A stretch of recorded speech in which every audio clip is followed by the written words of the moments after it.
Bab tentang anjuran untuk membaca surah-surah dan ayat-ayat tertentu. Diulang, bab tentang anjuran untuk membaca surah-surah dan ayat-ayat tertentu.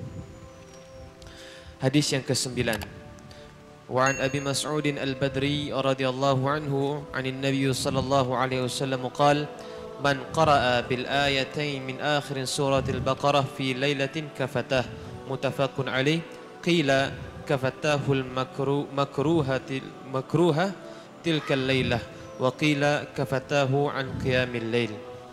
Dari Abu Mas'ud Al-Badri radhiyallahu anhu dari Nabi sallallahu alaihi wasallam, beliau bersabda, barang siapa yang membaca 2 ayat dari akhir surah Al-Baqarah pada waktu malam, nescaya ia telah mencukupi. Riwayat Bukhari dan Muslim. Ada yang mengatakan ia telah terjaga dari sesuatu yang tidak diinginkan pada malam itu. Ada pula yang mengatakan ia telah cukup walaupun tidak bangun dan salat malam. Naam, hada bermula daripada amana ar-rasul bima unzila ilaihi min rabbih wal mu'minun kullun amana billahi wa malaikatihi wa kutubihi wa rusulihi la nufarriqu baina ahadin min rusulihi wa qalu sami'na wa ata'na ghufranaka rabbana wa ilaikal masir la yukallifullahu nafsan illa wus'aha laha ma kasabat wa 'alaiha ma iktasabat rabbana la tu'akhidhna in nasina aw akhtana rabbana wa la tahmil 'alaina isran kama hamaltahu 'alal ladzina min qablina rabbana wa la tuhammilna ma la taqata lana bih wa'fu anna waghfir lana warhamna anta maulana fansurna 'alal qaumil kafirin. 2 ayat ini daripada penghujung daripada suratul Baqarah, kata baginda Rasulullah, yang membacanya di waktu malam kafatahu, akan dicukupkan oleh Allah Subhanahu wa taala dengan 2 ayat ini. Maksudnya apa? Dicukupkan kepadanya daripada segala apa yang ia inginkan, dicukupkan kepadanya dengan dijaga daripada segala perkara yang membahayakan, dicukupkan kepadanya daripada qiyamul lail. Artinya apa? Ini ayat kena dibaca setiap malam. Bila mana diartikan dengan ketiga-tiga tadi, apa arti kafatahu? 2 ayat ini mencukupkan kepada pembacanya, mencukupkan ke atas segala keperluannya, apa yang diperlukan akan cukup, dicukupkan dengan dipelihara daripada segala bahaya, dicukupkan daripada qiyamul lail, yakni kalau terlepas malam itu daripada qiyamul lail dengan membaca ayat tadi, seakan-akan dia melakukan qiyamul lail.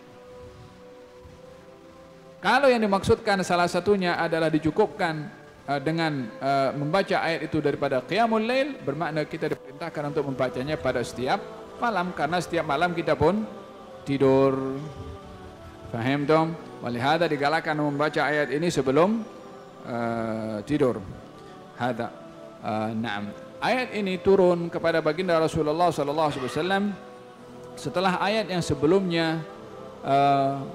Allah berfirman, lillahi ma fis samawati wa ma fil ard wa in tubdu ma fi anfusikum aw tukhfuhu yuhasibkum bihillah.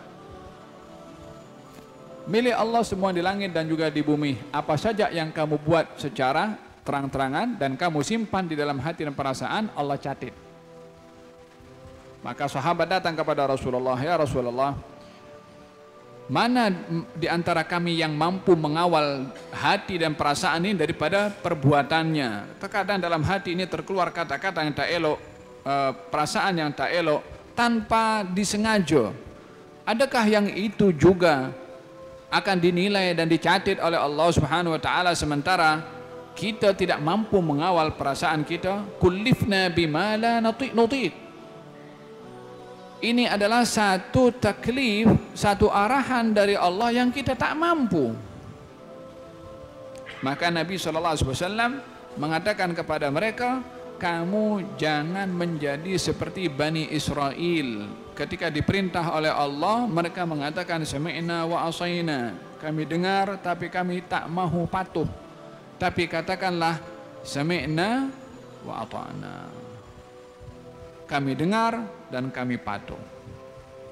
Maka mereka para sahabat mengatakan sami'na wa ata'na. Turun firman Allah, la yukallifullahu nafsan illa usaha, sampai akhirnya, atau 2 ayat amanah Rasul sampai akhirnya, memansuh hukum pencatitan perbuatan di dalam hati.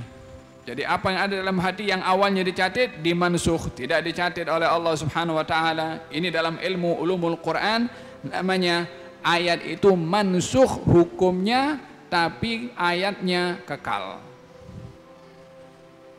Hukumnya dimansukh, ayatnya dikekalkan. Untuk apa? Ya kalau dibaca dapat pahala.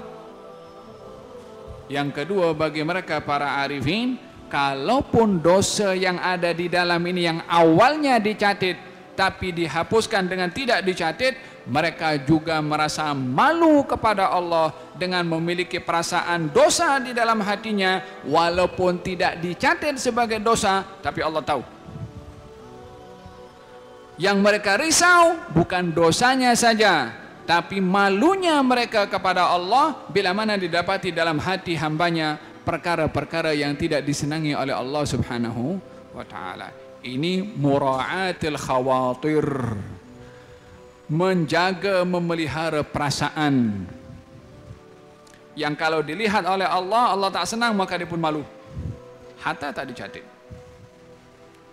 Fahimtum? Hadza muqabalatullah bil haya, menghadapi Allah dengan perasaan malu.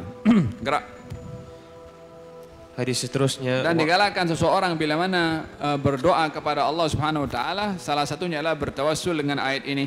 Karena dengan dua ayat ini Allah akan mencukupkan segala keperluannya. Maka hendaklah bila mana berdoa kepada Allah Subhanahu wa taala dengan membaca ayat ini, bahagian daripada